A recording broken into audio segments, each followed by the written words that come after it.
для обмена и приема данных по платежам.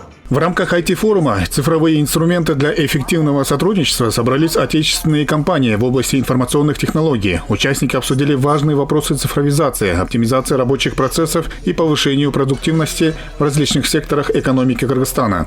Сегодняшний форум, который предлагает ознакомиться с созданием этих необходимых новых цифровых возможностей для ежедневной жизни или для ежедневного бизнеса каждого малого, среднего, большого бизнеса. Это возможность не отстать на планете Земля от других. Также в мероприятии приняли участие представители международных компаний, которые тесно сотрудничают с отечественными IT-специалистами. По их словам, в стране при их помощи был разработан новый продукт BeEasy. Это программное решение для удобного взаимодействия с сотрудниками, заказчиками и эффективного сотрудничества.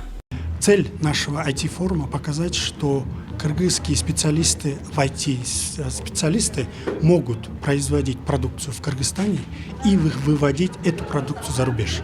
Примером этого является, например, новая программа BeEasy, основанная с мессенджер-функциями, и которая уже себя зарекомендовала в тестах, и она уже используется ведущими немецкими компаниями в Германии.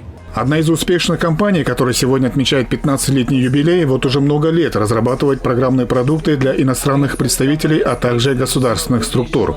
Что касается вообще цифровизации, то в стране есть успешный уже опыт.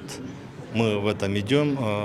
Цифровая платформа правительства есть, она работает.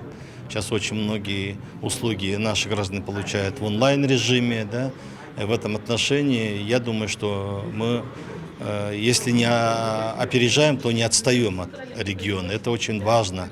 Отметим, что разработки отечественных программистов пользуются популярностью не только в Кыргызстане, но и за его пределами. Наша страна одной из первых успешно внедрила программу по онлайн-обучению во время ковида, которую разработали наши айтишники. На очереди полная цифровизация государственных услуг с применением искусственного интеллекта.